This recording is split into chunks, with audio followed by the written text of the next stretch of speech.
Welcome to the Bass and Brews podcast, your weekly distraction from other high-quality podcasts. And now, your host, Alex from Swamp Rat Fishing, and the co-hostess with the mostest, the Jabberhammer, Paul Roberts.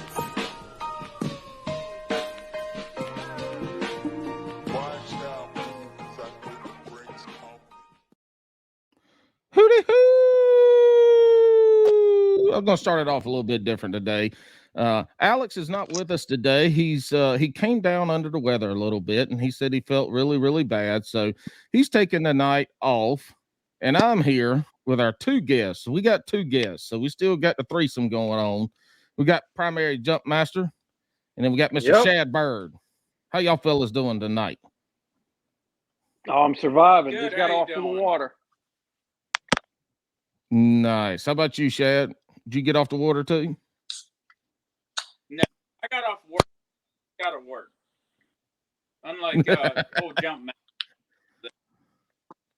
Hey, I got you. Well, y'all, welcome to another Bass and Brews podcast, your weekly distraction from quality podcast content.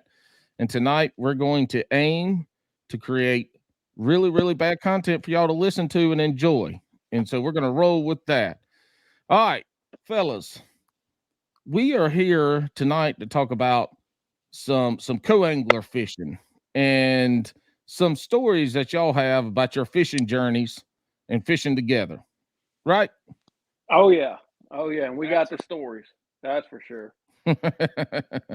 All right, primary. This is your second time on the podcast. I was not here for that one. I can't remember where I was or what happened. Something came up. It's one of the few I've missed. So I wasn't here, so I didn't get a chance to live that debauchery. But introduce yourself to the folks that might not know who you are. Yeah, primary Jumpmaster on TikTok. I don't really Facebook much anymore, but I stay on the TikTok. TikTok, I love TikTok. Yep, I'm on the TikTok hard too, man. There's just something about that 1 minute content that's golden. And what brought me here tonight is I might only talk shit on the Bass and Brews TikTok, but I do read the comments, and everybody was like, let's hear about some co-anglers. And that's where I found this raggedy ass guest right here, Shad Bird. He was my travel partner when we fished BFLs. He cashed some checks off of the back of the boat. Granted, it's not hard in Ohio. All you gotta do is catch one fish and you can cash a check. But he's got a lot of experience from fishing off the back of the boat. So that's why I got him in here tonight. That's good because that's a unique. You got to work. What'd you say, Shad? Yeah. I said, you got to work for that one fish. That 1 pounder never felt so good in your life as in Ohio. He ain't lying. Well, there's an art to fishing off of the back of the boat and being consistent with it too, because you're getting second dibs at everything, and your ass might be pointed out in the middle of the lake where they're fishing docks or target fishing stuff. So it's really, I'm interested to see how you've created success off the back of the boat, but we'll get into that. Introduce yourself there, Shad Bird. Well, I got the nickname Shad Bird because this fool here, everybody he meets, he gives a nickname to. And I found this out as I met him. I'm coming up with my own nickname because I don't want to know what he comes up with. So Shad Bird is. And me and him met online, looking for a co-angler, and that's how we kind of hooked up. I got you. Go ahead and hit that hit your cam button there, Shad. Yeah, so that story about him not having a phone until he fished FLW, that's true. That guy does not do technology.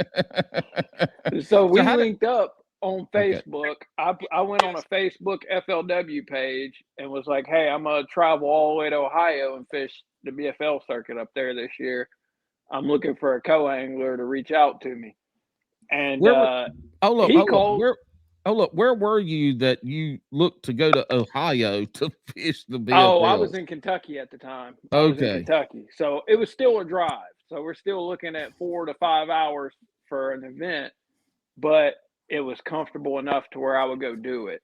But this guy calls me and he's like, "This is my wife's phone. I don't have a phone. I'll link up with you, blah, blah, blah." And before I commit to traveling with him, I had like an hour-long conversation with him on the phone, and we meet up at the His first wife's event. phone.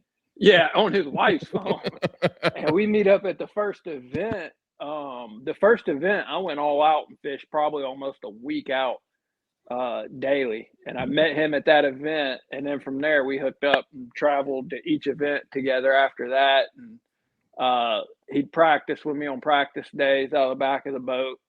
I wouldn't trust him on the front of my boat. But that's kind of how that started right there. Well, you know, Shad, you're talking about nicknames too. If you grew up in the country, in the South, at least this is my experience growing up in the South and in the country, everybody got a nickname. And your nickname might be mean, it could be funny. You know, there was something to it. But if you didn't have a nickname, they didn't like you. You only got a nickname if they liked you. So getting that nickname right off the bat shows some good camaraderie. Oh yeah, it's the same way up here. But I wasn't letting him pick mine. I had to claim that right off the bat. Oh, we got some nicknames. Go ahead. We got a guy I named on tour, Coffee Pot. Go ahead and tell him about Coffee Pot, Shad. Coffee Pot.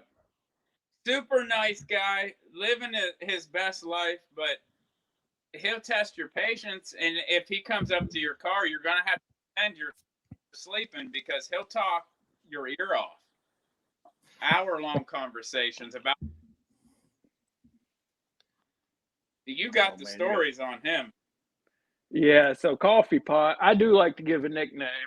So the very first event we ever fished together was on Grand Lake St. Mary's in Ohio. And you do your tournament director day where you're meeting before you get your co-angler and they go over the rules. And this guy comes up and he pulls up in this van with the old school paint scheme on the side. It's got the cactus, the bubble window. And nice. He starts going on about a coffee pot. And he's like, "Yeah, I make coffee in the van. So if you're ever out here, I got coffee in the van." So I started calling the guy Coffee Pot from then on. Is it good coffee? Oh, no, I wouldn't even try it. But smelling that van, I wouldn't try anything that come out of a van. Oh, is there ever good coffee in a van? I don't know. Down by the river, maybe. Was he like Uncle Rico in his van? Oh, from Napoleon Dynamite? That's the exact van. That's the exact van. He's got a power inverter in it. He's probably living in that van. Is he towing a boat behind it? Oh no, he was a co-angler. Okay. But this guy, he would test your patience. Nice guy. He'd probably do anything for anybody, but he's one of them ones that's like, you get locked into a conversation, you got to pretend you're getting an important call or something like that. Because he'll definitely get at you after a while. But that's how he got the name Coffee Pot, was rolling around with a coffee pot. And he would come wake people up on practice days. A lot of us would sleep at the ramp, and he'd go beating on trucks. "Hey, y'all want some coffee? Y'all want some coffee?" And I'm like, "It's a practice day, dude. It's 4 a.m. Like, this is the day I'm going to sleep, and at least till there's a little bit of light." Shit. But there's some characters on the co-angler side. You'll meet them out there. So did you get shad every time? Was it paired like that, or was it just were you drawing boats and names? Yeah, no. So you don't get to pick your co-angler. Okay. It's a text message. So, it's MLF now, but it used to be FLW. But MLF will send you a text prior to, and that's the big things with the co-anglers. You're not picking who you're with. You may be in a John boat with somebody. You may be in a brand new bass cat. You may be fishing offshore with a guy, or skipping docks or beating a bank. You don't know until takeoff the day of. But you get a text the night prior to takeoff that says, "Hey, this." So as a boater, I would get a text and it would say, "Hey, this is your co-angler. Here's his phone number." You call and make link up. Some people will say how they're going to fish.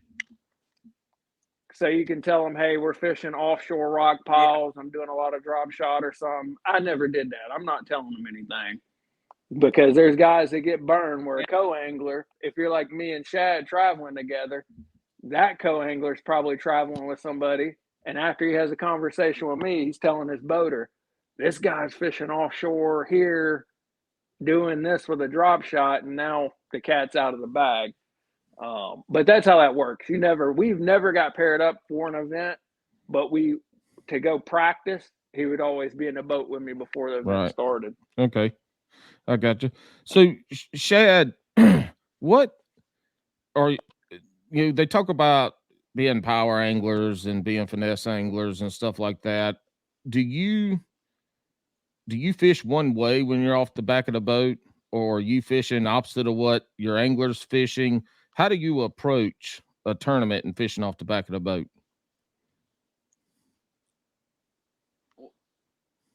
I approach it the same way as if I'm running the front of the boat. I won't throw the exact same thing he's throwing. I never ask him if, hey, are we going to be fishing this or that? You could kind of get a feel. Some guys would like to talk a little more. Like, hey, they would volunteer information. Hey, we're going to be flipping the brush. So I kind of knew what to get my mindset towards. But I always went at it like, you've got to fish what you got confidence in. And this worked for me in Ohio, and this is going to be different from region to region. But in Ohio, I like to power fish or like power finesse fish. Not like super finessey, but something I fish in my local clubs when I'm running my own boat. And you bring a wide selection of baits as far as your favorite colors and your most confident bait you got. And I fish. They're not going to hit every spot. And if it's windy, it's kind of an advantage for you because you don't have to worry about running the boat. So while he's fighting the wind, you can get in there on spots he missed and get an opportunity. You're not front seating him. Now, you will get back seated a lot, but that's the name of the game, fishing at the back of the boat. You just spots that he's missed, or he's fighting the wind and missed a spot, and you get in there a couple times and you give it your best chance at it. I got you. So I've never fished. I fished team tournaments, and then I was in a little club years and years ago where I fished out of the back of the boat. So, but it was different because it was a small local club. So it wasn't quite as cutthroat, and there wasn't as much money and stuff on the line, especially for the boaters and that side. But it is there's two things, and I want to dive into these. One is the back boaters etiquette. What is, and we hear a bunch of stories, mainly from boaters talking about bad co-anglers. What is the etiquette mindset that you have when you go in here so that you can have you're not going to work together, but so y'all don't have 8 hours of fishing of contentious, hateful rhetoric and bullshittery? The best is these earbuds right here. You can put on a Bass and Brews podcast and don't even listen to There them. we go. There we go. Yeah.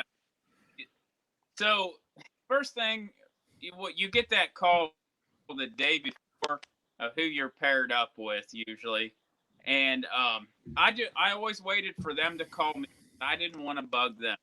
They're busy getting tackle ready. They're worrying about the boat. So I waited till they called me.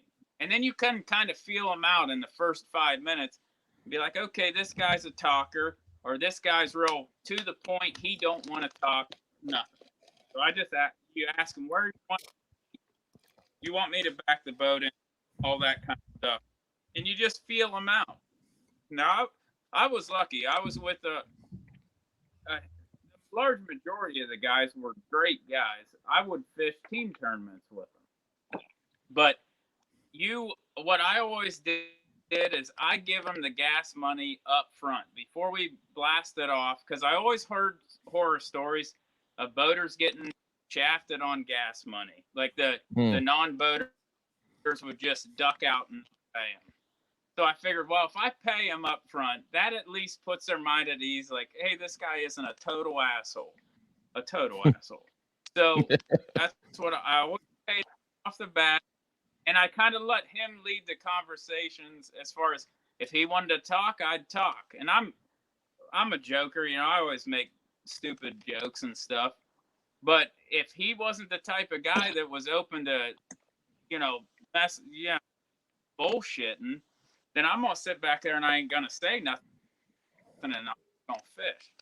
But if he wanted to cut up a little bit, like it's a local club tournament, then that's okay then. But you definitely don't. I didn't cast past the console, like that center line in the boat.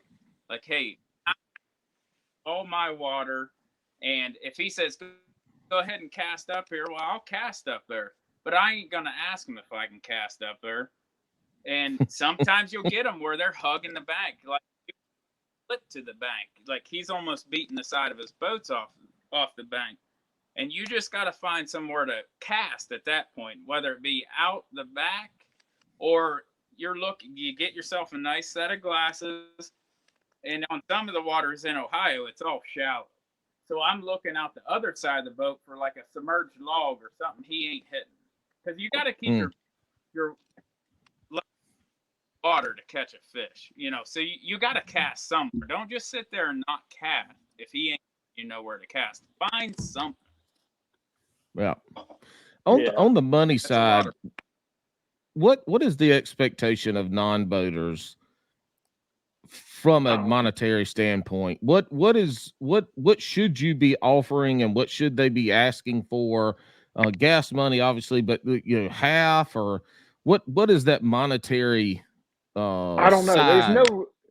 There's no written rule in it. The way I always did it, I never had co-anglers give me money to start the day. But like if I had a bad day, I felt bad if they gave me gas money, because I felt like as a boater, I know it's not, but I felt like, man, it's kind of my responsibility to get this guy on fish. So if I weigh in 5 and this guy is zeros at the scale, I would be like, man, don't even worry about it. Like I would just feel bad about it. But I think usually that was always around $60, 40, $60. And I think that depends on the lake you're on. If we're on Lake Erie and you're running all the way up Detroit River to St. Clair, I know that's not a co-angler's decision, but if you're taking a guy 93 miles one way or 93-mile round trip to catch some big smallmouth, I kind of expect him to come up with at least $60, especially if he caught a good sack and made some points or whatever, maybe even got a check. But if it's a bad day, I don't need anything, because I feel bad if it's a bad day for him. So pretty much you're looking for gas money. Yeah, I think 40, 60. And you're just looking for gas money that day, right? Now, you're not expecting them to, I've been out here practicing 5 days. You're just looking for however many days you fished with them, that one day that you fished with them. But there are guys, I never got stiffed. I know guys that got stiffed to where their co-angler would go weigh in. He would get his MLF receipt printed out and he ran to his truck and was out of there. So there's guys that'll do it. It's never happened to me, but we've seen it happen. Do those guys' names start getting passed around and people start to understand who they are? People know. Or if there's a guy that gives out somebody's secret, that stuff goes around like wildfire. It's it gets found out quick. And speaking of that, so that guy Coffee Pot we was talking about, for a while there, he was a talker, boy. If you was on a boat with him, it was something. I never got on a boat with him, thank God. But we were on Indian Lake in Ohio, and I ran up to another boater that I know, Kenny Dials, and he had Coffee Pot in his boat. And my co-angler threw Kenny Dials some earplugs. And said, hey, man, you need these earplugs? So it kind of goes around, man. People know it'll go around out there. People are like, damn. It gets kind of wild. What were we going to say, Shad? Yeah, you don't want to get that bad reputation. For sure. That's why I wanted to build the reputation of always paying the guy and paying him up front. Win or lose, he's got his money. $40. That was back when gas was cheaper in 2019. But you pay him, and you don't want to. If he tells you something that they're catching him on, you don't say nothing. I still got stuff that I won't tell guys to this day what we were fishing on down there. You don't want that reputation of going and telling somebody else's baits or their spots. You keep that stuff close. You just don't share information, especially as a non-boater. It's not your information. Yeah, especially if you're going to give waypoints. That's insane. Like, I don't know. Yeah, There should be some federal crime for it. It will be one day, maybe, but. Yeah, I'm sure if you get that kind of mantra around you, your ass is probably sitting there looking at the middle of the lake, and that's about the only place you can cast to. Yeah, and they're not bad. I never had any bad co-anglers, but they're out there, just like anything else. Yeah, I've had some interesting ones now, but I never had any bad ones. I've had some great ones. We went and fished regional championship on Potomac River. I'd never been there. The first time I went there was when official practice started for the championship, and I never fished tidal fishery. I 0 on day one. I had a co-angler that was from South Carolina. He'd never been there. We 0. We catch like 400 catfish, but no bass. And then day 2, I was like, I need to catch like a 20-pound sack to even do anything. And I happened to get a guy that lived on Potomac River. And this guy was a co-angler. He owned a boat, but just fished as a co-angler. And he gave me all the juice. So I got behind my steering wheel, and he was like, go this way. And he was like, hey, we need to fish this grass line. And I'm like, this one? And we started hammering them. And I'm like, this guy is awesome. I'm not charging you gas. Like, you salvage this for me. Like, it's a big deal. Like, you got some real cool co-anglers. Same in Ohio. There's a bunch of them. None of them places I fished in Ohio I'd ever been to. But a lot of co-anglers live right there locally and been there. And they could hook you up. But then you can get some that's like that. I've had them where it looks like they bought their spinning rod and their baitcaster combo at Walmart with a sack of tackle on the way to the event. And I'm like, what are you doing here, bro? Tying granny knots and throwing half the lures and shit off. Yeah. That is it. And that's one of the things about co-anglers too, that if you don't fish these tournaments where you're getting paired with these folks, there's an idea that co-anglers are people that don't know how to fish or they don't know what they're doing. But that's not the case. I would say primarily most of the co-anglers are probably, as you've said, guys that are local in these regional trails. They're local. They probably have their own boat, but for whatever reason they can't afford, or they don't want to do it, or they want to learn. But they can be an asset to you. You just said it. They can be an asset to you if they are from that area. I mean, there's nothing like local knowledge of a lake, especially if you've never been there. If them are guys that are there, like how I am here, I'm on the water every day. Them are guys that are doing that on that body of water, even if they're in a kayak on the side or something. He's still got way more knowledge than I got on that water. My little 3 days of running around there burning gas, looking at side scan and live scope is nothing compared to living there for a lifetime fishing that place. So you got to use that and exploit it if you can, if they'll give up that juice. That's right. Well, they probably, they're not in control of the boat. So if they want to do well, then they got to put you in a position to do well also. And so it's to their benefit to give some of that up. Now on TikTok, it's been a while ago where I saw this, and it was shortly after the opens went to qualify for the elite. You had to fish all 9 opens. After that, I saw somebody made a TikTok about co-anglers should not be allowed on the opens anymore because I guess now it feels like guys are putting more into it. I don't know exactly. I don't remember. It was been a while ago when I read this or listened to this. But he was I know which one you're talking about. okay, Oklahoma, I think he was out of, or Alabama, one of those two. I mean, to say that they're not, a co-angler is just as invested as a boater, right? He's got a big entry fee. He drove there. The only thing, and a lot of times that people don't realize, them co-anglers are there as long as boaters. So me and Shad traveled together. If I'm going there to fish for 4 days, he's coming with me. He's spending the same amount of time on the water as I am, because when I'm practicing, he's practicing. So it's not like they're not invested. Now, there are co-anglers that just show up the day of, do the tournament meeting, and then go fish. But with for the the most part, combos.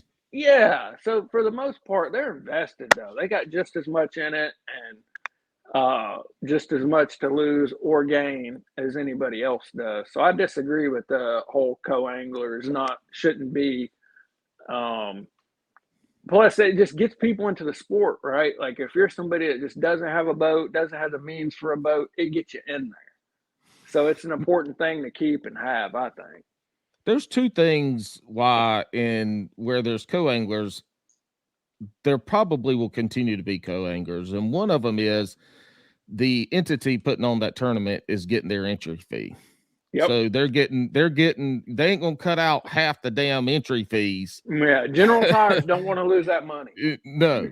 And then the other part of it is you're not gonna have marshals in these types of tournaments. And so it's also another check and balance for people not doing some shady shit. Yeah, I don't see the co-anglers going anywhere. Jumpmaster. Nobody wants to be a marshal for primary Jumpmaster. People want to be a marshal for Gerald Swindle. Right? Like, you're not going to pay to be a marshal for my dumb ass up there staring at a live scope for 8 hours, right? You want to, if you're going to pay to be a marshal, you want to be on the boat with Jacoby Wheeler or something. But there's some co-anglers out there that smash. My buddy Danny that I was talking to Alex about, hopefully we get him on here soon. He's one, and he's a fucking cheater. He should have been a boater by now. He's won the All-American 2 times. The guy's cashed like $200,000 worth of checks, and he's still over here showboating as a co-angler. The guy's won probably 4 fucking boats, and he's over here running around as a co-angler. Yeah, well, man, if he's raking it in like that and paying $40 in damn gas, it sounds like he's making a smart financial decision. He needs to go lose his pay stub like I do every week. Well, speaking of winning and catching fish off the back of the boat, before we got started, that was one of the things that y'all were talking about, and Primary was talking about on Shad. Shad, tell us about your success being on the back of the boat. Yeah, I've cashed a few checks. I fished as co-angler back in 2019. I got second in the Buckeye division. I missed it by I think it was 10, 12 points out of first. And they don't give you no trophy for second place, that's for sure. That's all I wanted was a trophy. So, I think I got $500 in checks that year. You know, that doesn't hardly pay anything, but the experience is worth it. I just looked at it as a way to get an 8-hour fishing like for a pretty decent price, entry fee and some. And then I'm going to take what I learned back to the club tournaments and hopefully win some money back home. Mm-hmm. That's it right there. So I ended up. Yeah, so I think in 2019, Buckeye Division's tough. Anybody that fishes Ohio knows that, you know, I caught 10 bass all year, 10 keepers, and I got second place in the Buckeye Division. It's a struggle out there, but I grew up this way, and, you know, there's a ton of good local fishermen in Ohio. They all know the struggle, and you just learn to love it. That ain't the kind of fucking struggle I want to try to learn. It humbles you. I would have Ohio going to the fish FLW up there. That was to this day, it's the only place that I've went in a tournament, and knock on wood, it's only happened once. It's the only place that I went to a tournament and zeroed. And then you just want to get your boat loaded up and cry. And that day I zeroed was bad. I ran out of gas on the river, trolling my Oh back. shit. Oh man, it's the only place where you can run $90 worth of gas and catch a zero fish in a day. It's bad. Ugh. Fuck It that. hurts. Sounds But horrible. but this is the other thing, them guys saying that there shouldn't be co-anglers in the Bass Open. Not and Shad kind of hit on it. You're getting that experience, but if you look at the rosters for the Bass Opens, you not only do you have everybody and their mama that thinks they can sling a bait caster, you still have like Gerald Swindle. You got all these big names from the elites fishing the opens just in case they struggled on the elites. They can double qualify or qualify for the classic through the opens, have a bad year in the elites. So you're not only paying that entry fee, like you can get paired up with a Scott Martin in one of the opens, So you're it's the whole like there shouldn't be co-anglers is kind of ridiculous to me. Yeah, that's worth the entry. When I fished and I only fished the James River one back in 2017, but I had a chance of getting paired up with a pro or a semi-pro. Well, I'm going to pay entry fee and go fish what I love doing, tournament fishing. And I might get paired up with somebody I could learn. So it's worth the money to go get the experience. And I've had a boat as long as I've had a vehicle. But I'm not taking a co-angler out on my 90-horse boat, and I feel like I'm handicapping them versus a 225, 250. So I just fished co-angler side and tried to learn something every tournament. And you learn what boat to buy. There you go. You rode in all of them. Which one's not to buy? That's the important. Which one? So which boat do I not waste my money on? Besides me, who has the best boat? Is it Ranger? Is it Bass Cat? The fastest boat I was ever in was on the James River, and that was a Bass Cat. But I thought I was going to die that day. I think that was the tournament. One That ain't a lie. They lost one co-angler out the side. That little river was so rough, but that Bass Cat got down. I like the Bass Cats for sure. Yeah.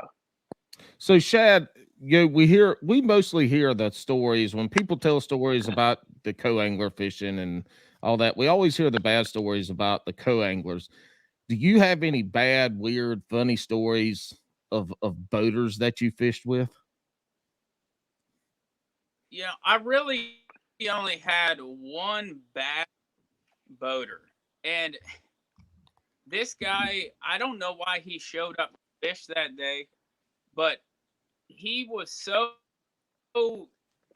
nothing could go right.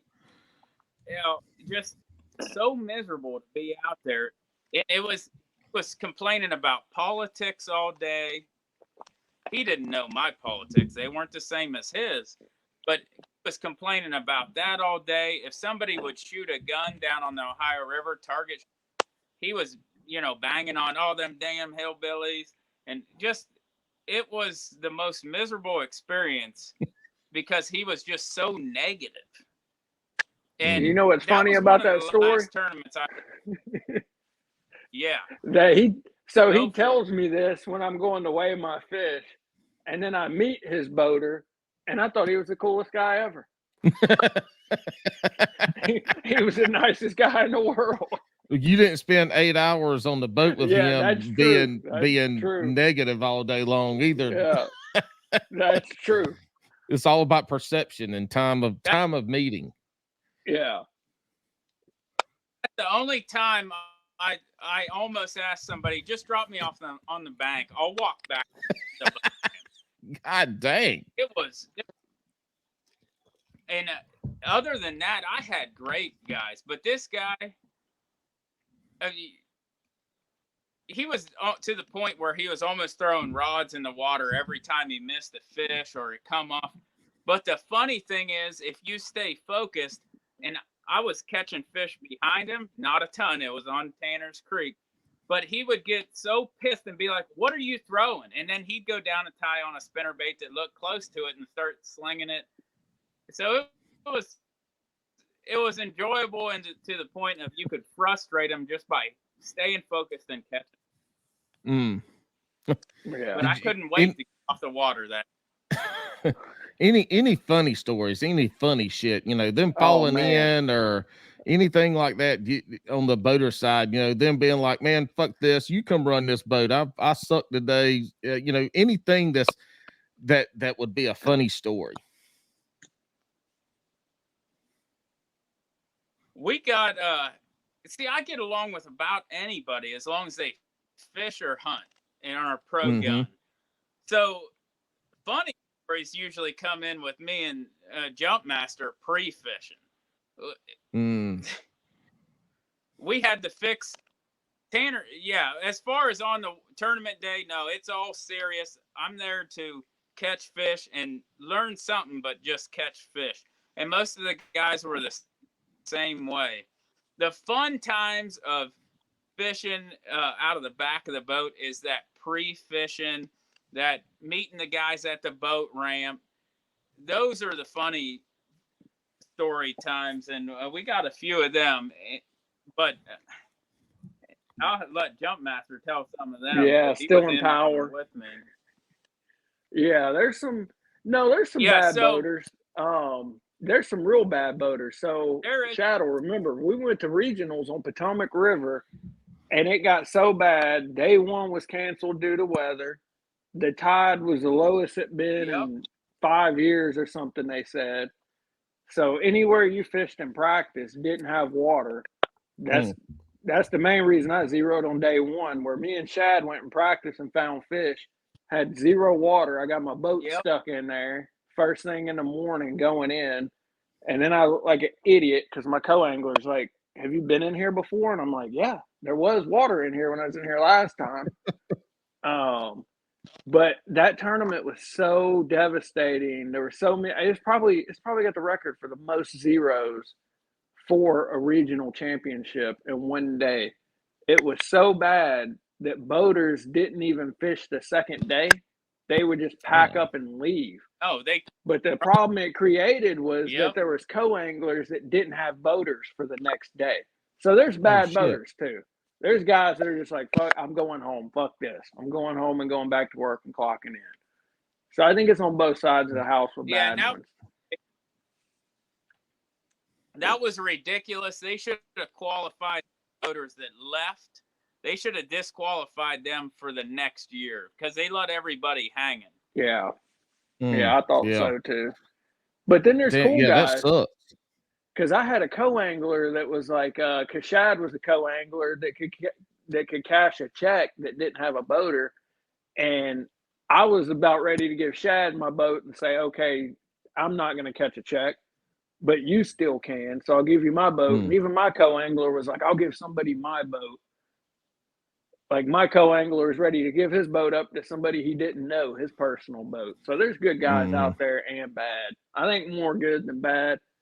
But the funny stuff comes from them practice days when you're out there tired and bullshitting around the ramp. That's when the funny stuff happens. That's like fun fishing with your buddies down at the local lake. That's where you can let back and shoot shit a little bit and talk some junk and do some shit like that. Primary, how about you? Do you have any funny or weird co-angler stories that were on the boat with you? Yeah, I had a guy that was on Indian Lake. And Shad thought I was bullshitting with him the whole time. So the guy calls me the night before. I always let my co-anglers call me. And I couldn't get the guy off the phone. He just kept going on. And he was, man, I got thousands of worth of this. I got thousands of dollars in tackle and this and that. And I had an excellent practice. Shad practiced with me. And he's like, man, you're going to win this thing. He was like, this is it. You're going to win it. And I was feeling good. I was pumped up. And I always launch my own boat. I get up super early. I put my boat in the water and I tell them, hey, look for this red Triton. That's going to be me. I'm going to be the closest one to the ramp. It's easy to find me. Because usually I would sleep at the boat ramp. I didn't hotel it. I travel with a generator and everything and would stay at the ramp. That way I'm first in, first out. And my co-angler shows up with 2 spinning rods and a Walmart sack of tackle. And this is after all these baits he's got.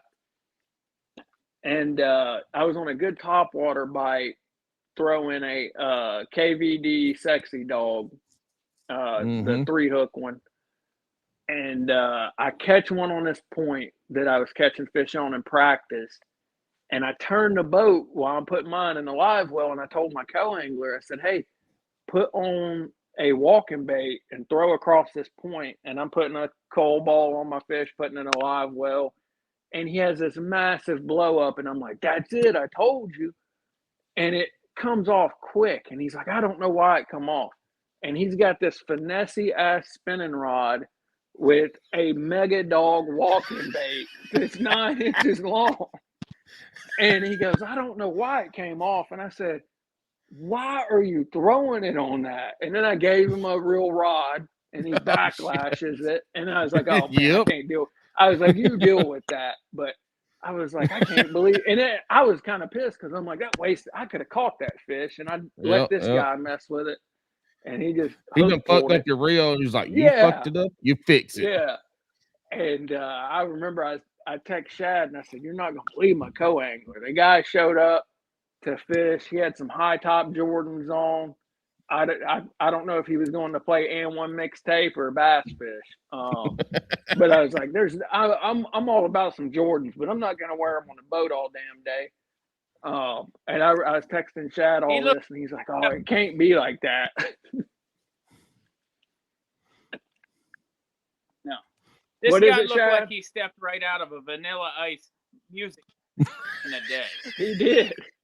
And nobody wanted to believe me because I talked so much shit. Nobody wanted to believe me until I got back to the ramp with the guy. Did he have some parachute pants on? Yeah, he was a can't touch this. Hey, but I never really had anything that was crazy that just like got me real mad, but that was close. That guy was interesting. He literally just showed up to a boat ramp and thought, I'm going to be on the Elite Series. And, well, he didn't make it, but he tried. Yeah. Yeah, that whole conversation about that thousands in tackle, that morning he come in there with that Walmart sack to put his tackle in the boat. And I said, man, you got $100 bills wrapped around them things or what? I was like, there ain't no way you got Walmart doesn't hold $1,000 worth of tackle. But some of them do. Some of them got some good shit in them. Not any of mine around here, but yeah, that's right. That Shad, about Walmart, they're regional. Oh yeah, Shad. Speaking of tackle, what are you bringing when you come on the boat? Typically, how many rods? How many combos? How much tackle? Are you a tackle junkie where you've got 2 of those? Rod holders with 8 rods hooked into them and 2 tackle boxes and shit like that, or are you bare minimum? Maybe middle of the road. Like I bring one, medium sized bag. It come from probably Walmart, and just a co-anchor bag. But I'm gonna fill that up with everything I have confidence in that I think I'm gonna use on that lake.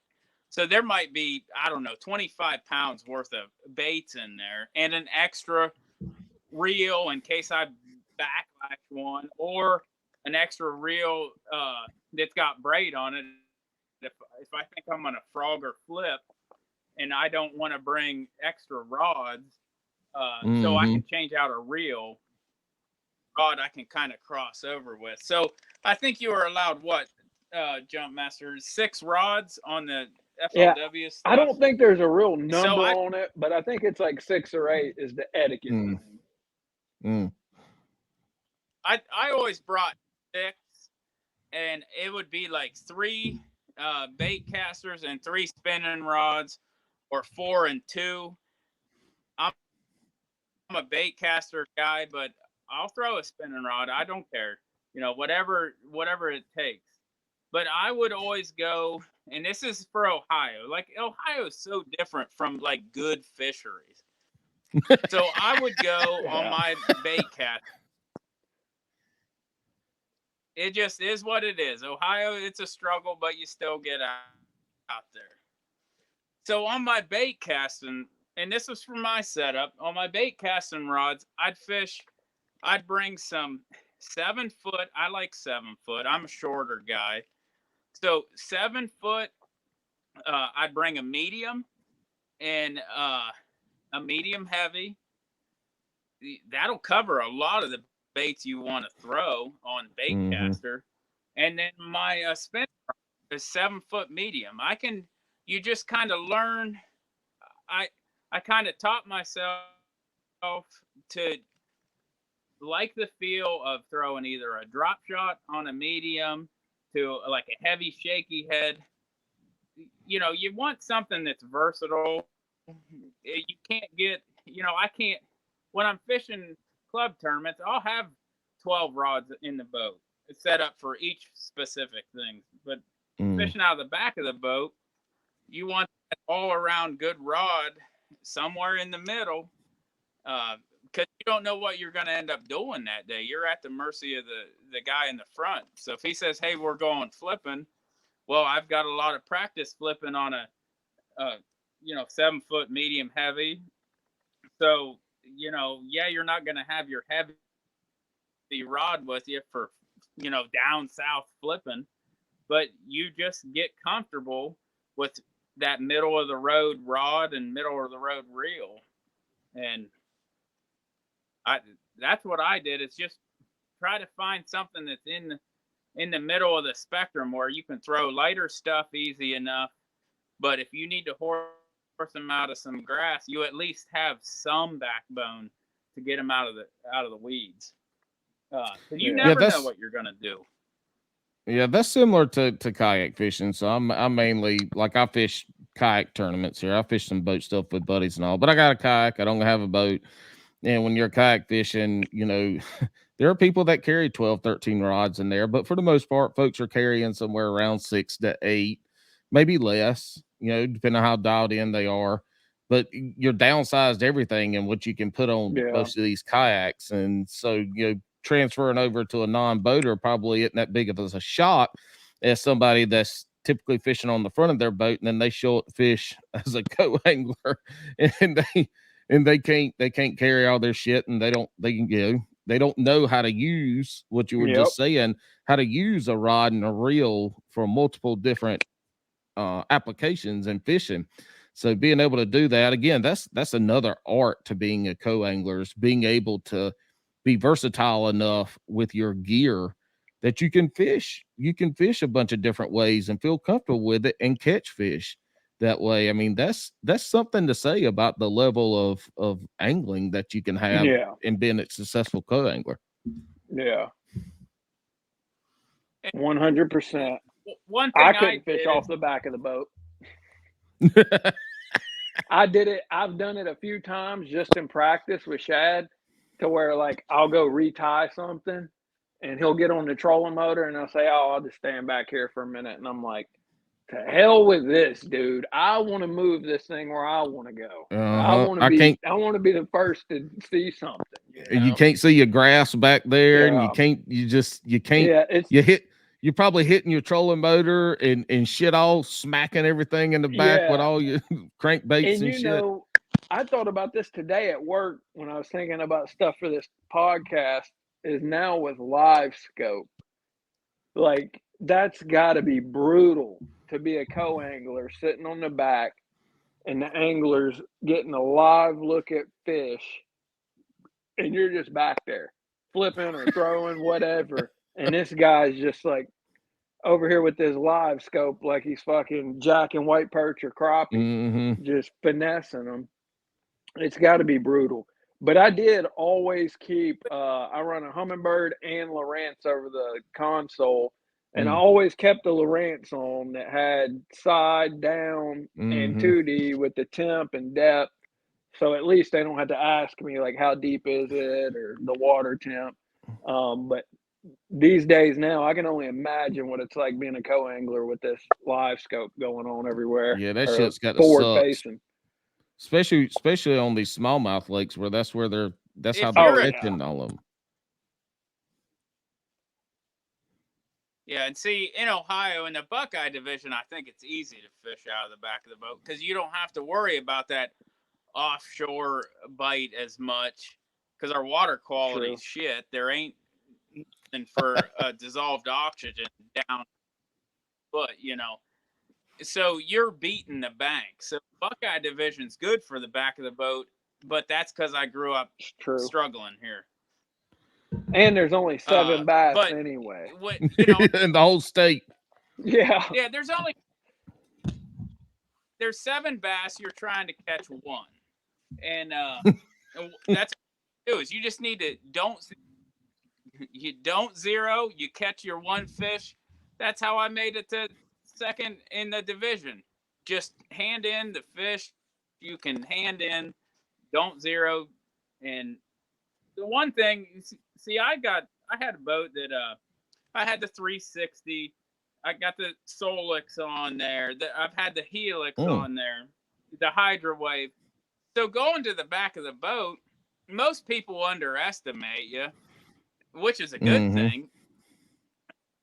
And like you just got to fish hard and get that, like Swindle says, positive mental attitude or whatever.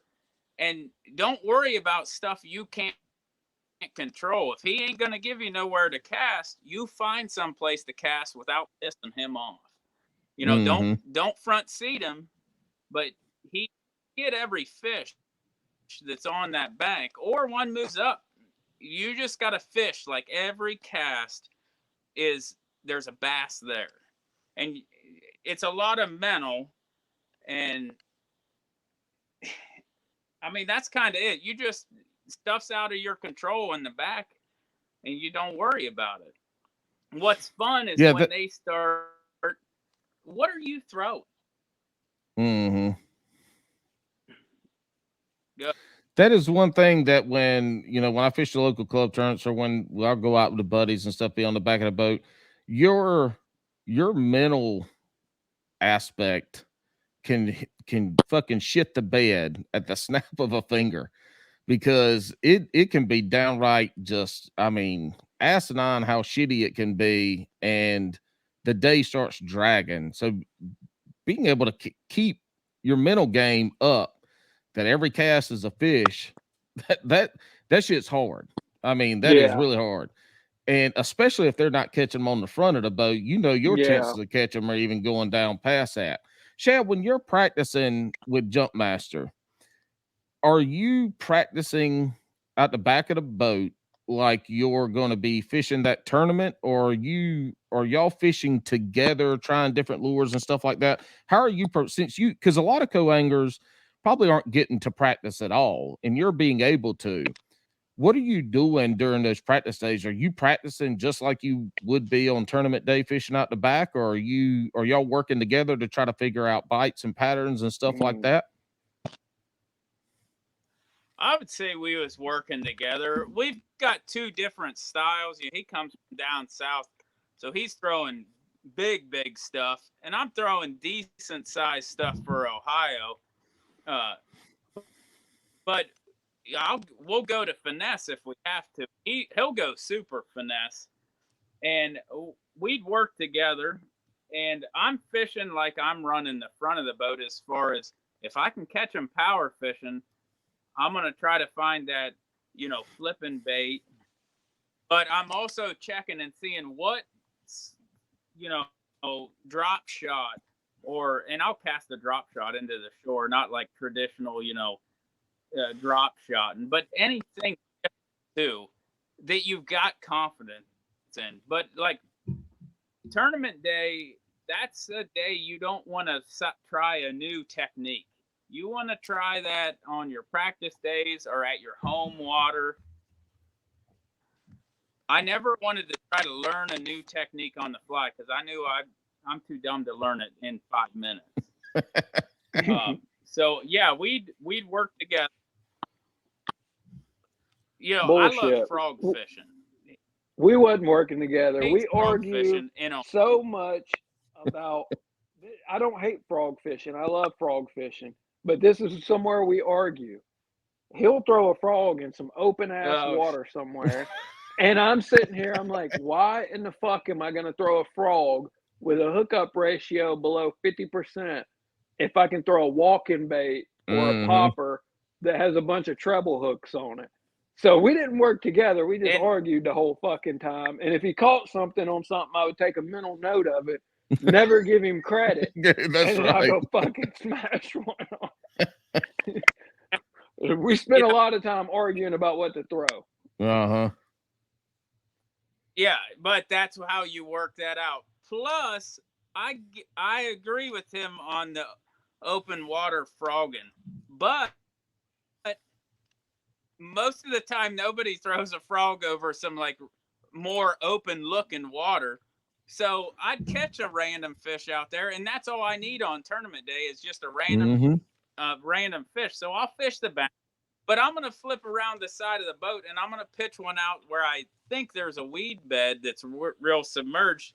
All I need's one dumb fish to come up and hit that one time in 8 hours, and I got my fish for the day. But that's in the Buckeye division. It's totally different animal than actual real fishing. Yeah. But you know what's good about traveling with him and him being from there is he will tie on some weird looking shit that I've never thought of. And I'm like, I'm not doing that. And then he'll just catch 3 off the back of the boat. And I'm like, I'm not going to tie it on in front of him while we're practicing. Tomorrow. But when I go back to the truck and rig up, I'm going to put one on, you know. He's throwing some weird mullet spinner bait and shit. And I'm like, man, I would never throw anything that looked like that. Is he ever thrown a Carolina rig with a crankbait off the back of the boat? No, but I have seen him try to, because we had this thing, he'd come visit me every summer in Kentucky and fish a real lake out there, and we go catch 100 fish a day. But what's funny is getting him down where I fish, and his dad comes too, and then they'll catch a lot of fish in one day. But it's funny watching them like try to transition, like they're fishing like they're still in Ohio, and I'm out here just power fishing, slinging a crankbait fast as I can, or a umbrella rig, which he thinks is the dumbest thing ever, or a glide bait, which he thinks is dumb. Any bait over 5 inches, he thinks is dumb. Well, I mean, that's the size of the 7 bass that they're trying to catch out in those Ohio lakes. It's true. You know what? One thing I have learned so far in this podcast, Shad and Jumpmaster, is I don't want to fucking fish in Ohio ever. Oh yeah, nobody. Come up there.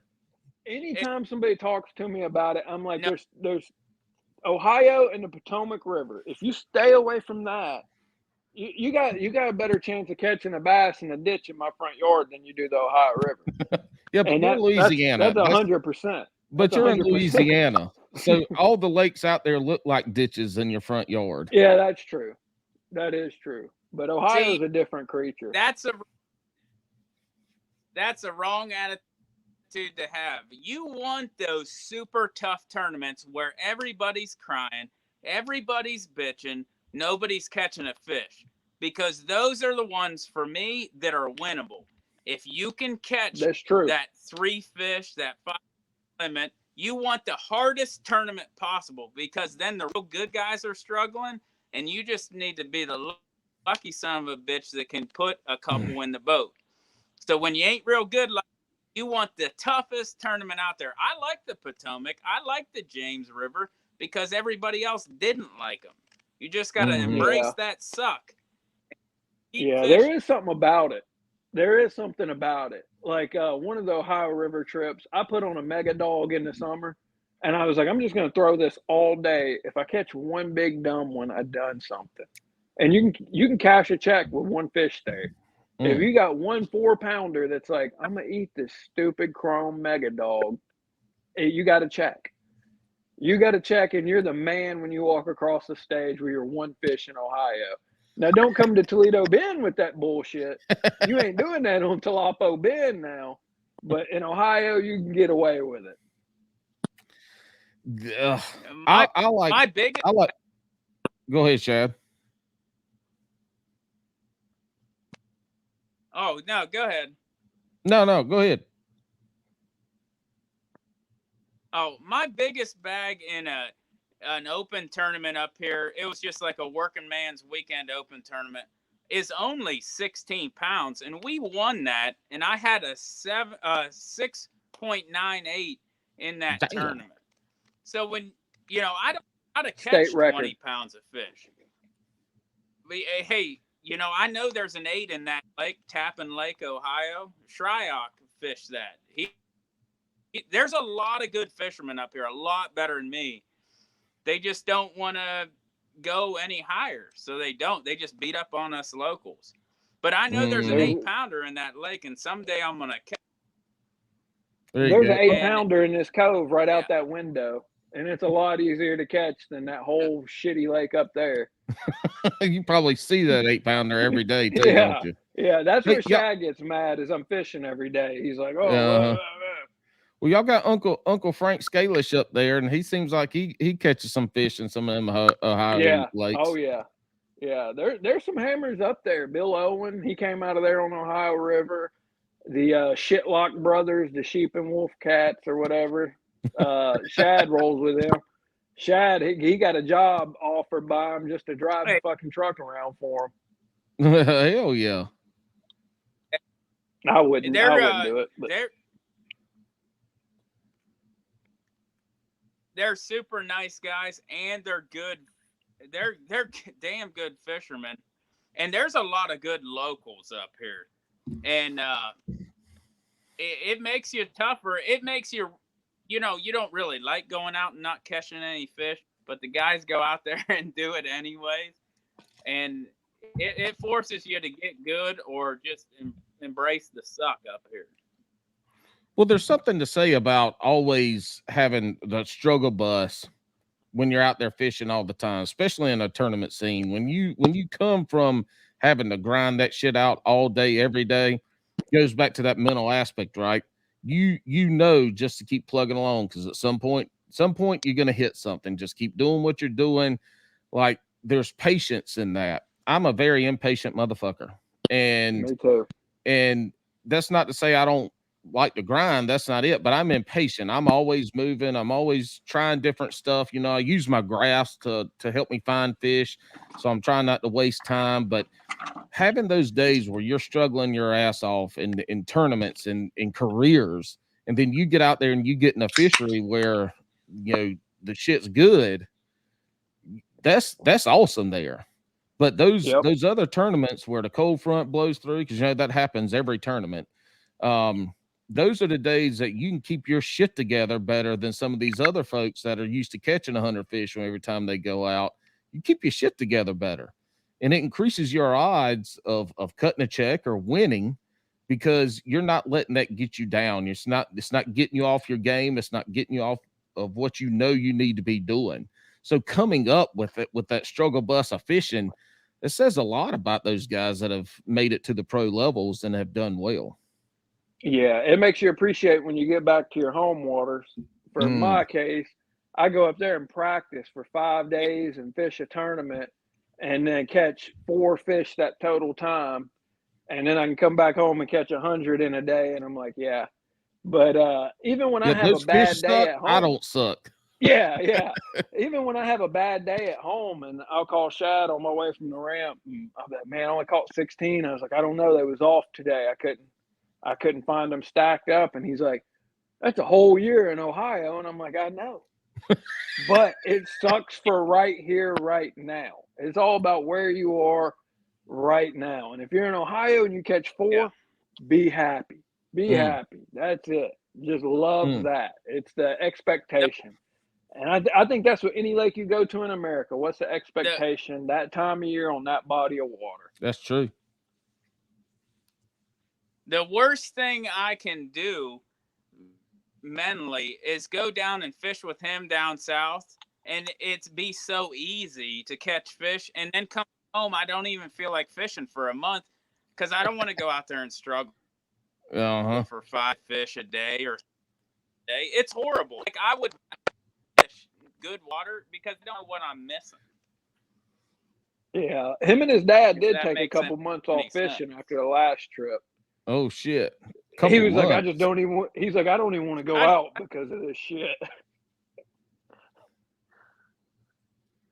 Yes, you go down there and catch fish, you don't even have to try. I'm letting my wife run the boat. I'm just sitting in the back, messing around. She's catching fish up front, running the trolling motor. I'm catching fish off the back. The kids are catching fish. We come home and it's like, damn, this is a dead sea.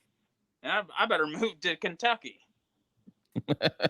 Yeah, it does get that way. It's But I Shad, tell you, it's something humbling about going up there and struggling. I think everybody should do it once. Somebody should do it. Everybody should do it at least once. Go up there and see what a shithole's like. Yeah, that's once exactly. That's exactly once. That's all. That's all I want. Shad, you can't be taking no months or weeks off from fishing because it ain't like you can go out there and fish right now very well, can you? Are you in a place that get ice over or anything like that?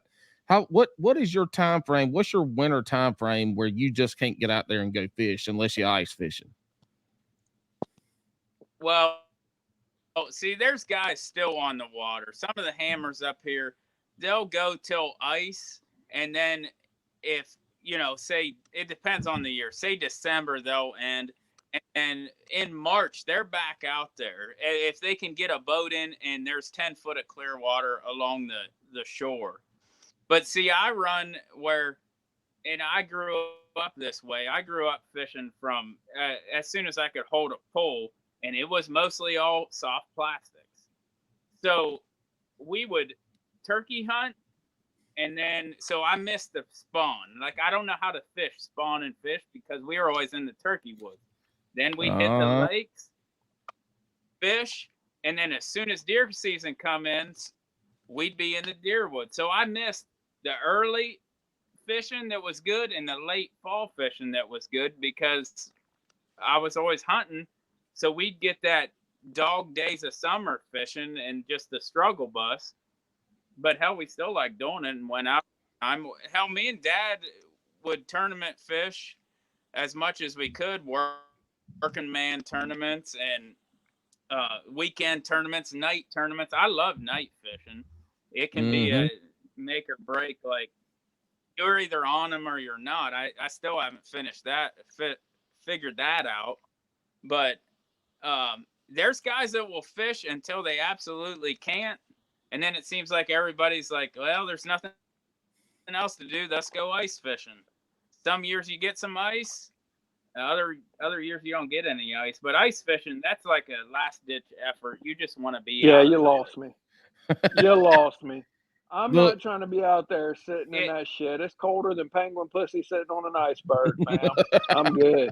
I ain't messing with that.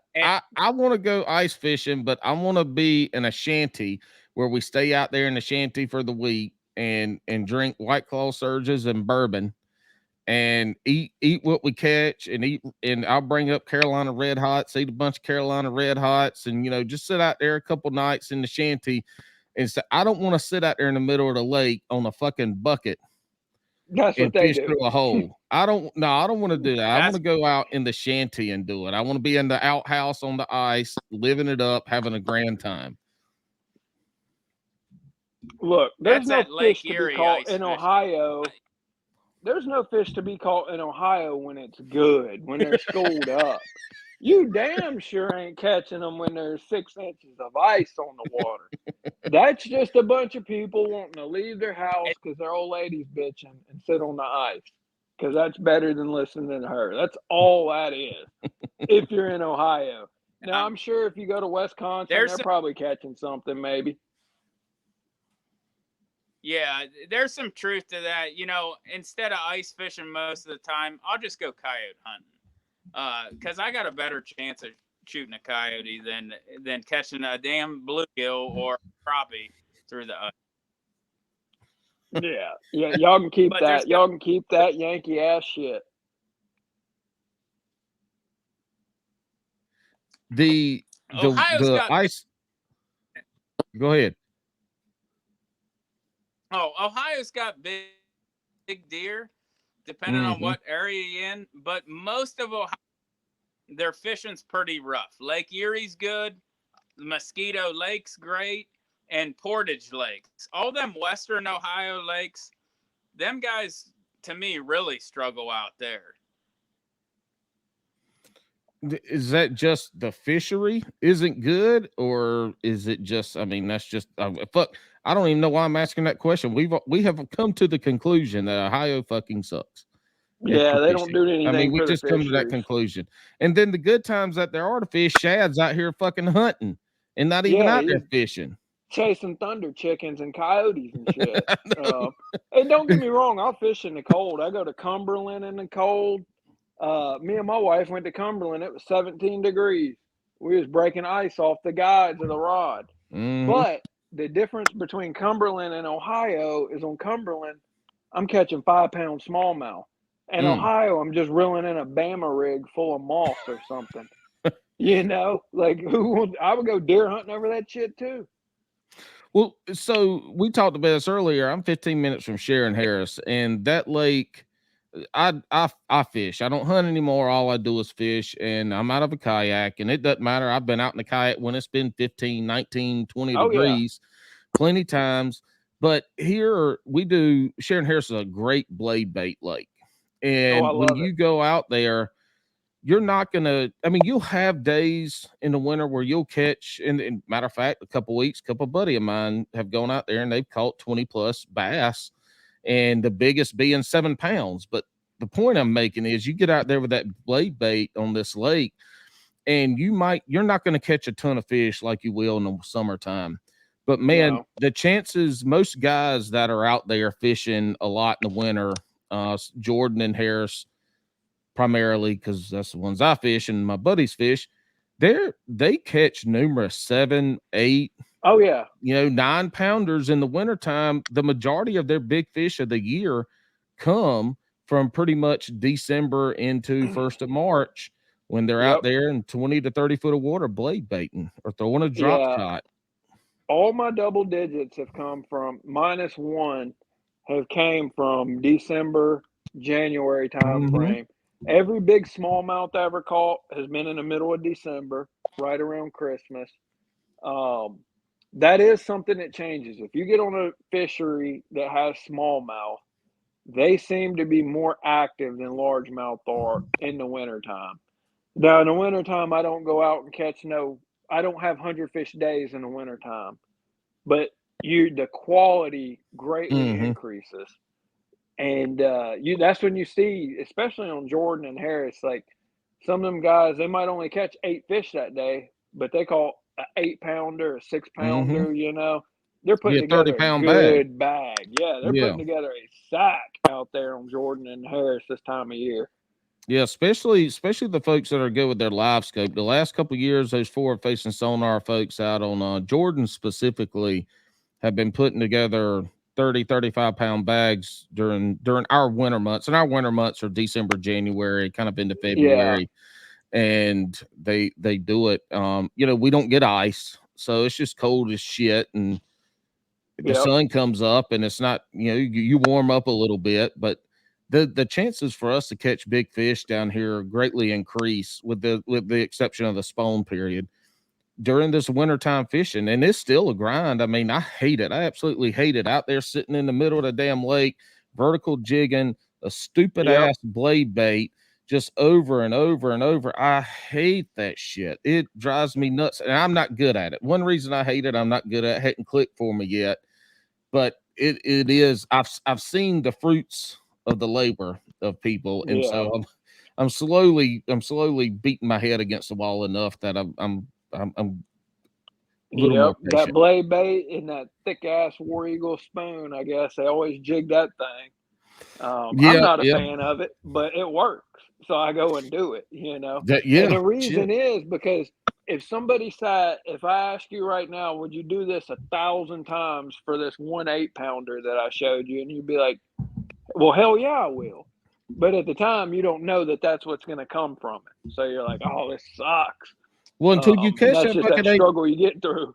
Yeah, until you catch that fucking 8-pounder, you don't think that shit's real. You can watch somebody else catch it, but until it's on the end of your line and in your boat, you know, it don't tickle your fancy quite as much. Nope, it doesn't. But that's that one you got to go work through.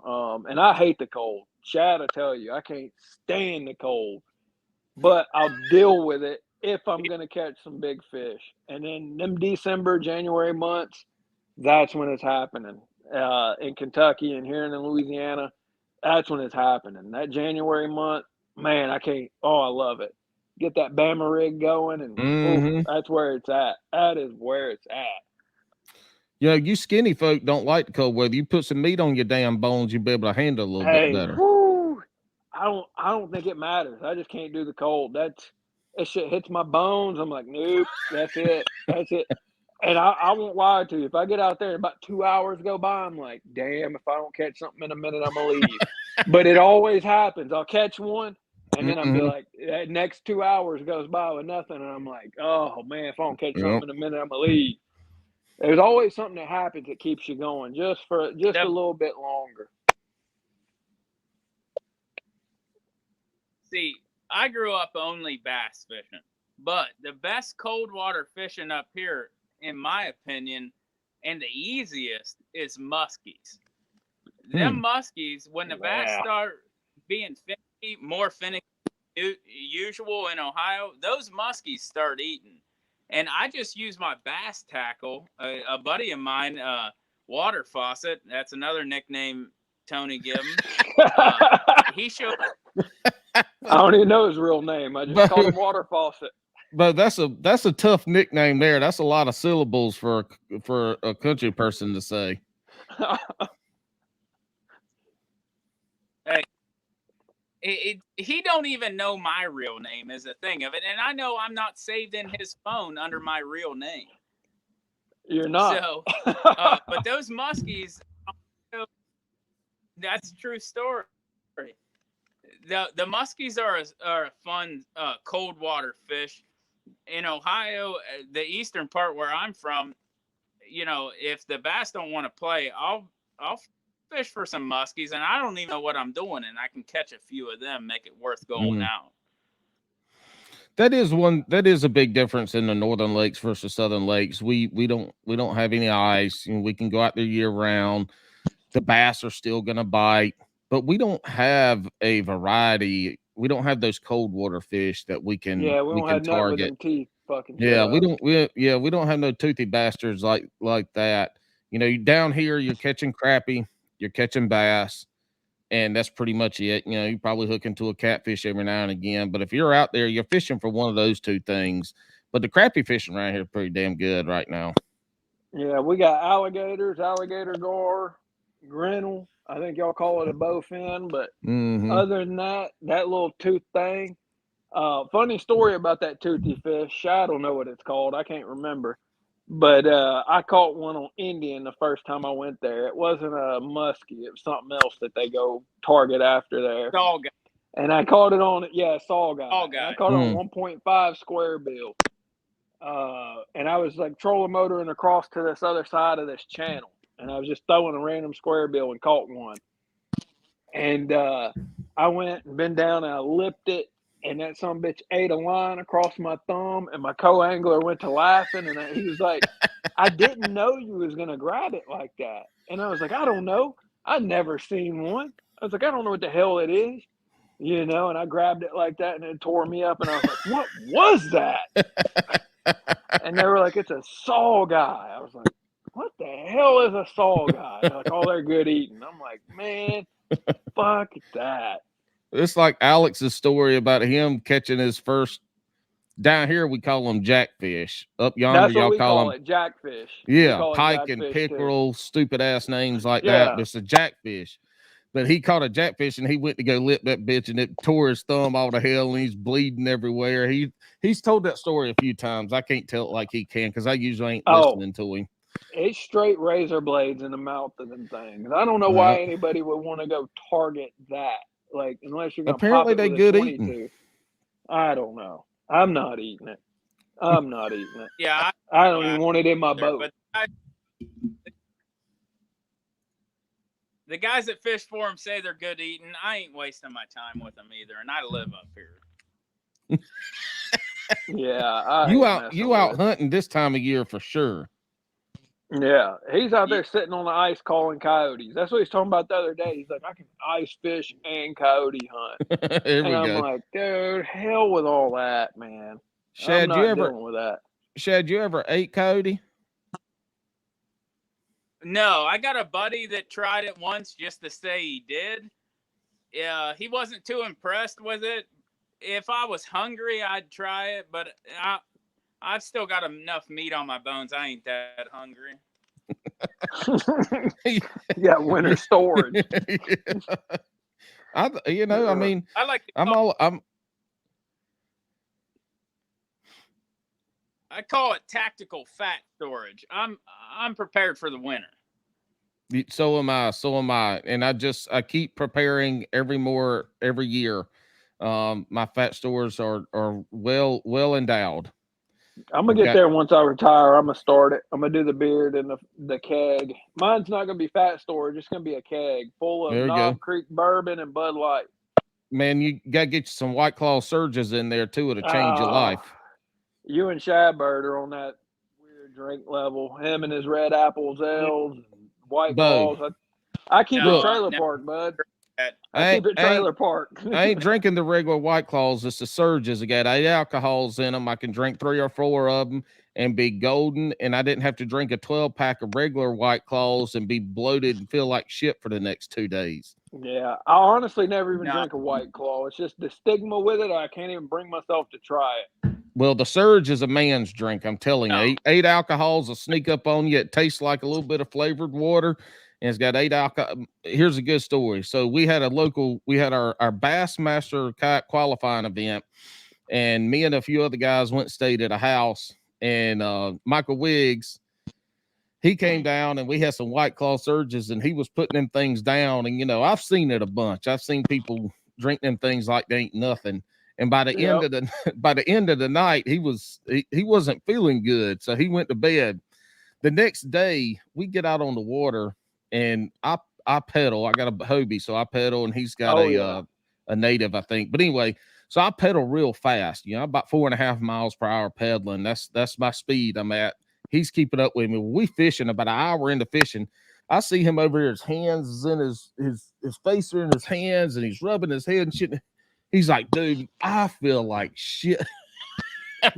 I tried to tell him them things sneak up on you, and he is not drink another one and will not drink another one. They put his ass. He felt like shit the whole day. He missed a couple good fish. Poor fella. I don't think Shad will drink Woodford Reserve again. Our last camping trip, we went on a lake in Kentucky, and I brought out a bottle of Double Oak Woodford Reserve. And we're sitting around the campfire with the families, and I pulled it out, and I said, Shad, we're going to finish this whole bottle. And I threw the lid in the fire. Oof. We killed that bottle. Him, with his little bitch ass, he went and got a hotel the next day because he couldn't sleep in a tent. He was so bad off. Hey, tell me, I went and took the kids swimming and everything else on that bottle of Woodford. But he got his wife to take him to a hotel and put him in a room with air conditioning. He was so bad. That's fucked up. You know what? You didn't want to tell him that, Shad? Don't try keeping up with an Army guy when you're a lightweight. You'll match them drink for drink, but the next day it don't hit the same. You're going to be out of commission. Yeah, I couldn't believe it. I was like, everybody's like, is he all right? I was like, he's going to be fine. He's going to be fine. Look, I love bourbon. I've drank a lot of bourbon, love it. It's delicious. But Bo, this last year, I fucking get gout in my right big toe. And it's from alcohol, especially liquor. And I tell you, that's some of the worst pain I've ever had my entire fucking life. Like you're like the third person that's told me that about gout. Yeah, it is a nonstop throbbing that ibuprofen, Tylenol, none of that shit quells. And not only is it throbbing and you can't walk and your foot swollen, it's just your skin hurts. Like to pull a sock over your foot with that shit, it hurts. It hurts. It's so. And matter of fact, this past Thanksgiving, we always, my wife's side of the family, we always get some kind of one of the good wild turkeys. And I had a few, but damn, like 3 days later, my fucking toe starts swelling up. I'm over here fucking limping around like an old man, hurting like hell. Fuck. So I stick to my White Claw surges, no hangover, none of that bullshit that comes with it. All that. So, hey, Shad, we will shift gears a little bit because we get to talk about fucking drinking and fishing. We'll be here all night. Oh man, Shad, are you still fishing tournaments as a co-angler? Are you fishing your local tournaments? What does your tournament scene look like coming up this next year? Well, I haven't fished a lot of tournaments last year. With Grandpa and Dad. Grandpa passed away, and he passed away there before last fishing season. So I've just been kind of taking a break. I'll get back into the local scene. After that dude down at the Ohio River that was an asshole all day, yeah, I'm kind of done on the co-angler side for a while because it's gotten so expensive. And the western part of Ohio, and I'm on the eastern part, I'll just fish local opens and local tournaments. But it was definitely fun meeting the guys. You met some really good guys and some friends. It's definitely worth going out and learning and fishing it. But I probably won't fish any. I think the field size is too big for the size of lakes we've got in Ohio. Now, if they made an Eastern and a Western division in Ohio, I'd jump in them, and I jump in them as a boater. But just the travel, like, I'd rather just stick it out here in the hill. I can get to 5 different lakes in a half hour from my house. Damn. So I just don't feel like driving 4 or 5 hours west to go fish worse waters. So I'll fish some locals, but I've just been taking time off. I fish a lot with the family, and that's what I've just been doing is teaching the next generation stuff I learned. They can take it if they want to. So I've just been focusing on taking the kids out and all the time. We don't use live bait. I make them struggle bust like I come up. Fishing that soft plastic fish and get them in the mindset of, hey, fishing sucks, but it's fun. It doesn't always suck. It doesn't always suck. They get their Kentucky trips in with us, though. So there you go. They realize what the real thing is. How about you, Jumpmaster? What's your season look? Go ahead, Shad. Go ahead. No, finish. Hey. Oh, well, that's a bad thing about going down south. Like I said, you show them kids what real fishing's like. They don't want to come back home and fish for a dink or 2 fish in a day. So you can't show them the real good times till they got a good basis of what Ohio fishing's like. Yeah. Until you realize we live in a shitty state for fishing, you are never going to get to enjoy yourself fishing until you know how bad it sucks. Yeah, then you're allowed to go catch fish somewhere else. Then you go to Uncle Jumpmaster's down in Louisiana and catch everything from alligators to snapping turtles. Hey, I got in the duck blind with an alligator the other day. Oh, nice. Did y'all share? Or did you chase his ass out? No, I got in there in the dark, and then I was sitting there, and I was like, "What in the hell is that in here with me?" Because we just got a bunch of rain, and I got water flooded into the blind, and it's been kind of unusually warm here lately. We finally got cold coming though, at least. But I was like, "What in the hell is that?" And I turned my light on my phone because I left my headlamp in the truck, and I said, "What in the fuck?" I was like, "What is this little thing doing?" I had to kick it out of there, and then shit in my waders, but. There's that. But no, for this, I got a buddy. He's over in Poland fixing to come back. We'll probably hit that Texas team trail or something like that. Ever since the whole FLW got bought out by MLF, I didn't like the way it went. with the BFLs, Yep. with paying for regionals and the stuff that they got in there now. So, but the good thing is you got MPFL stepping up. Mm-hmm.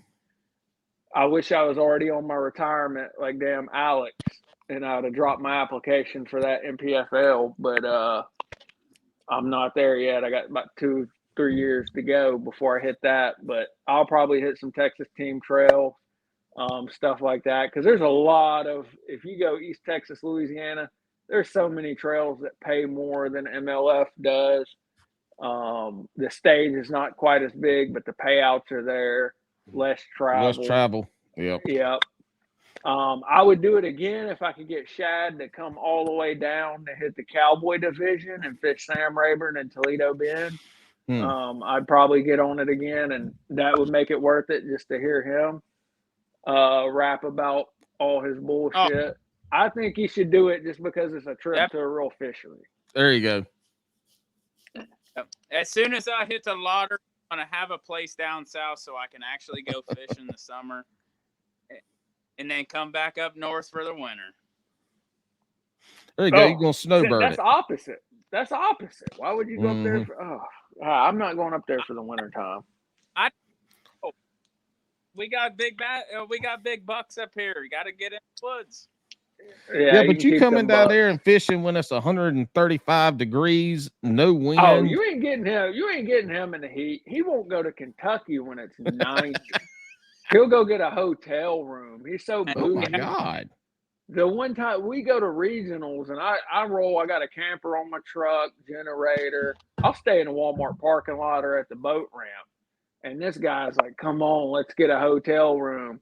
The one time I give in to him, we're at DC for regional championships. He's like, I'm going to get us this hotel room. We get a hotel room. There's gangland shootings in it.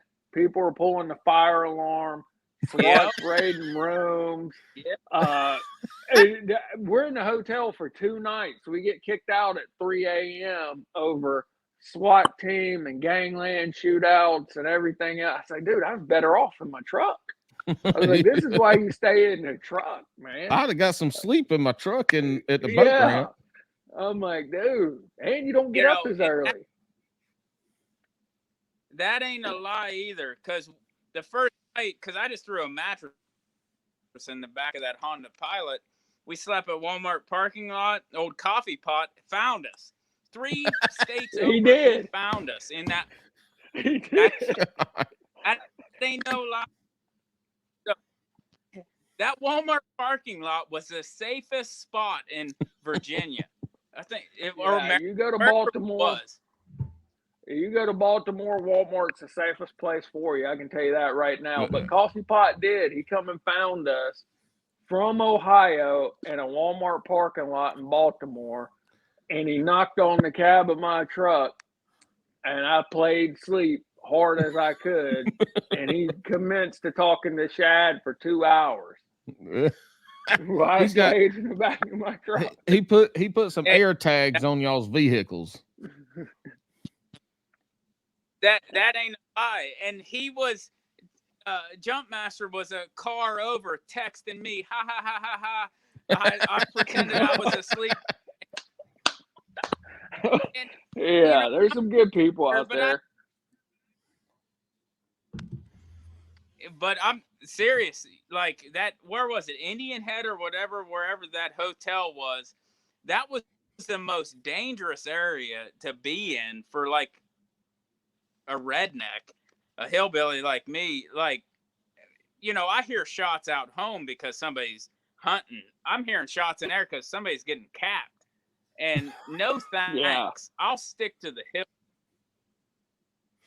There you go. The woods. The woods are safe. The woods are safe. Well, look, we're going to start wrapping this up here. Now, Jumpmaster, you have already been through these questions, so you're not going to answer them this go round. But Shad's going to be talking about shooting. Shad's going to be the guy holding the shotgun in the shotgun round. Now, Shad, with these questions, there ain't no him-hawing, no thinking, no this or that. And I'm going to ask you the question we need right off the top of your head to answer, all right? All right. All right. Now we got a little bit Let's of a get it. delay. We got a little bit of a delay with you, Shad. So I'll ask you the question and then obviously you'll get into it. And once you're done answering it, we'll probably chastise you here and there. But you ready to get started? Let's do it. All right. First one, Crocs or flops? Flops. I don't like Crocs. I think they should be illegal. It should be in the Constitution where you can't have them. See, you know what? This podcast. Thank you everybody for coming to Bass and Brews podcast. Shad does not get past the first question. You can tell that he is a boater who does not kayak fish because he's in flops, and when they get wet, they be sliding off your feet and all this. You got to have Crocs now. Got to have Crocs in the kayak so you can put 4-wheel drive and be able to pull your shit up the boat ramp. Come on. I've had too many the Croc side and never come back. So it's just a sticking point with me. I just refuse. I'm sure they're comfortable, but I just can't. Out of principle. Well, yeah, I wear them because again, I'm in the water, 19 degrees. So I wear Crocs, no socks. And when I get in the boat, I take them off. I don't care how 19 degrees. I'm out there barefoot in the kayak. So my feet get cold. I just dip them in the water to warm them up. But when the sun comes up, them Crocs will heat up and they got good airflow. So your feet never stay wet and they never get cold. Well, they get cold, but they warm up after a while. So you just have to try it. It's life changing. It's magical. See, I gotta fish in tennis shoes because I don't want a hook in my toe. Like that would be the worst, pulling a dang on Gamakatsu flipping hook or something out of my foot. Like I'm fishing in tennis shoes. See, I go barefoot so much that the corns on my feet are like concrete. So that's me. I don't have he to gives worry me about so much shit for fishing barefoot. But I tell you what, I go barefoot so much, I'll leave the house and go to a store or go somewhere same. And get out the damn truck. I'm like, fuck, I don't have no fucking shoes on. Yeah, same here. All right, next question. Next question, Shad. Pineapple on pizza, yes or no? I mean, I guess, but I ain't gonna seek it out. But I ain't gonna pass. Come on, up a free yes or meal no? either.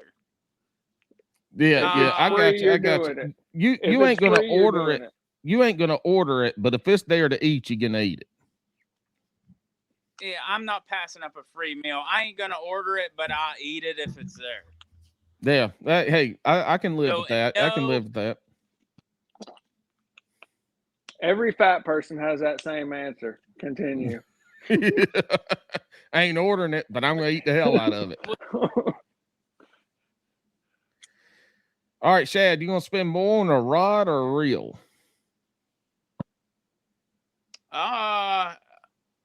Probably. Well, with what I got sitting here, probably a rod. Okay. Interesting. But that's just, you know, I'll take, well, no, a reel. A reel. As long as it's got good bearings. But I always replace the bearings with ceramic bearings right off the bat anyways. That's because you got to be up there at cold ass weather fishing. You got to do dumb shit to your reels up there so they work just to get a bite. Damn winter get a time. single bite. You got to get that one bite. Yeah. All right, in a 3-hour session, you want to catch 5 2-pounders, a 1 7-pounder, and this is the one question out of all these I want to hear your answer on because it sounds like you don't get a chance for many 5 2-pounders. I mean, honestly, up here, 5 2-pounders win most tournaments. So 5 2-pounders will win you. Hell no. Okay. Yeah, I want the big one. I want one big one. Mm-hmm. It just in a tournament or not. All right, we go on to the next one. Wacky rig or Texas rig? Texas. You pegging it or you letting it free ball? Always peg it. Bobber stop. I got you. Okay. But you said you grew up fishing plastic, so that was probably what you started off fishing with, huh? Oh yeah. Yep, Texas rig. Now we'd peg it back in the day, but now that I like flipping a lot more, I'm pegging everything Texas rig. Wacky rig's good, but I'll go through spurts where I'll fish it some years, and other years I just rather Texas.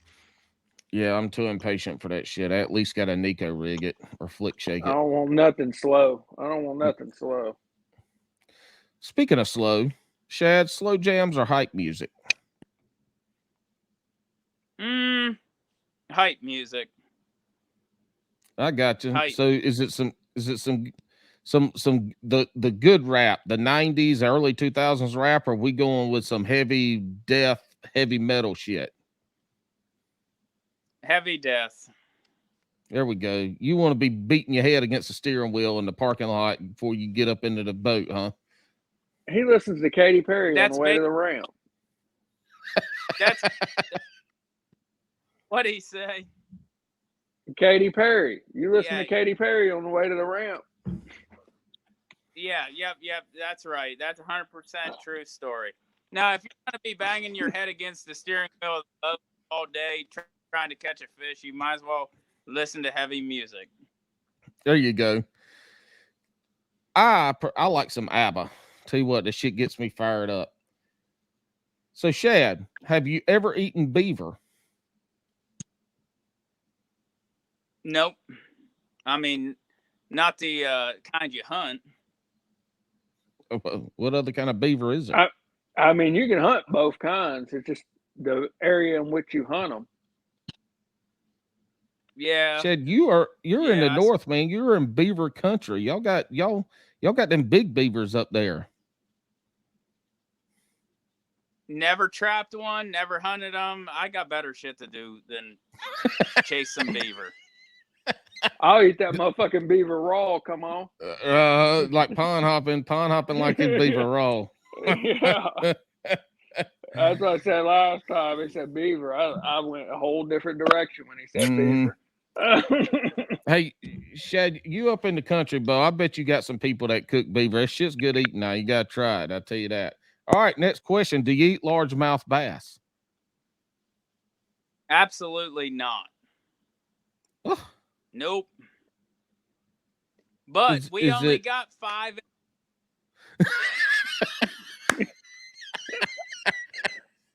Put their money. They come hard. Hey, his grandpa caught the only 6-pound smallmouth there and ate it. True story. That's awesome. He went to McDonald's and got a fish fillet and threw at him. That's 100% true. He cleaned like 3 4-pound smallmouth out of one of our lakes, and I was so pissed that I went to McDonald's and I said, "Hey, I got him a fillet of fish or 2 fillet of fish," and I threw it on the counter. And I said, "You want to eat a fish sandwich? Here's the damn fish sandwich. Leave the smallmouth in the lake. There's only 4 of them in it." And he got 3 of them. Oh my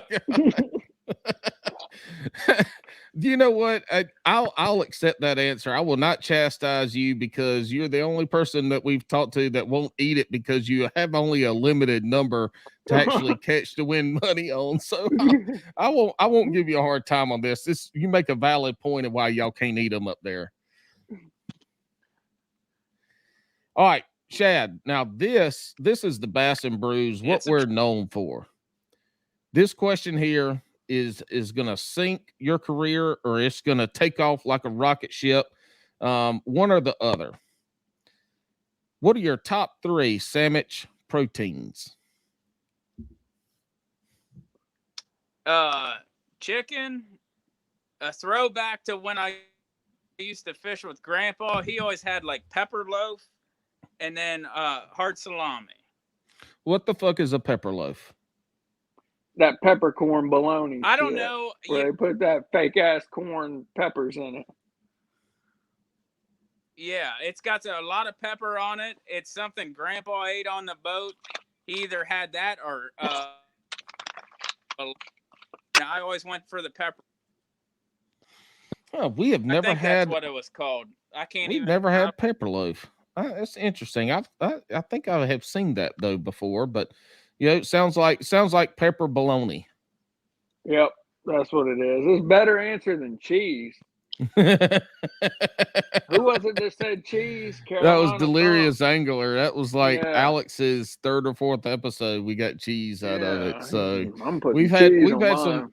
We've had some really good, some really weird. At one point, Alex was going to take the weird stuff. If somebody says the weird stuff, he was going to go find it and try it and eat it. And I think he did liverwurst.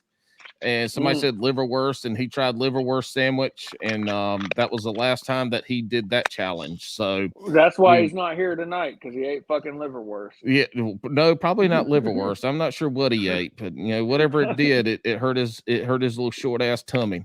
Well, look, guys, this was awesome. This was great. This is a chance here where Shad, we'll start with you. If you got any sponsors or anybody, family, friends, anybody you want to holler at that makes fishing fun for you, allows you to do it, go ahead now. Yeah, I'd like to thank the guys from that fish the Muskingum lakes up here, the watershed lakes. I've learned a lot off of them, fishing against them, what not to do and what to do. These stuff in the area, so that's really the shout out to the local guys and Grandpa and Dad for teaching me how to fish, and that's pretty much it there. But I will give one final bit of advice to anybody that wants to co-angler. Biggest piece of advice: if you find a woman that will go with you to the tournament, it makes things a lot better, because you always got somebody to come back to the hotel room with. And if you can find you a woman that likes fishing and hunting, your days will be a lot better if they like fishing and hunting. So find you a good country woman, because then they're going to encourage you to go fish those tournaments and go spend that money when you ain't making it back. Find you a woman that that's a good piece of advice. That is true, because anytime that camping trip comes up every year, he's always trying to back out. So I'll just text Ange and be like, hey, when are we doing this camping trip? So that is true. Y'all need to get him one of those. Absolutely true. Y'all need to get him one of those blow up tents with the blow up couches and the blow up bed and the blow up coffee table. Staying in no tent. I got all that. He still don't want to stay in no tent. He still don't want to stay in a tent. We stayed in the tent the last time. That's where I puked up all that whiskey everywhere, all inside that tent. That's why I don't stay in tents that much anymore. Oh yeah, I threw up in the tent too. Y'all, what the fuck? Y'all throwing up in the tent? Yeah. You know what? That tent gets broke down, rolled up, and thrown in the fucking trash. That's where nope. That's where your good woman comes in, right there. My wife will clean that up. Oh Lord. That's where your good woman comes in, right there. Is when you puke in a tent after a full bottle of Double Oak Woodford. Oh, that's terrible. Oh, I can never sleep in that tent again, because the smell of puke never goes away. It's terrible. Jumpmaster, who you got? You got anybody you want to shout out before we head on up out of here? Me and absolutely just me. No, everybody on TikTok that spends the time on the Bass and Brews page, commenting what you want to see next. I know I'm only on there to troll you guys, or it looks like I'm only on there to troll you guys, but I do read them comments. That's why we reached out and got some co-anglers on here. Bite Me Baits of Kentucky make some great jigs. And other than that, my wife Brandy, all the kids, and that's it for me. All right. Well, we should appreciate y'all coming on. This was a good time. Got some good insights on co-angling I'm curious to see, especially on the elite side, how it goes with that, because I think they got 170. I think I thought I heard 100 and something of people that signed up for all 9, which is amazing. So I'm glad to see. Hopefully, some folks that are listening to this that are going to do out and do some co-angling, you pick something up you can use for it. Well, this was Bass and Brews Podcast, your weekly distraction from quality podcast content, and we'll see y'all next time. Hey-o!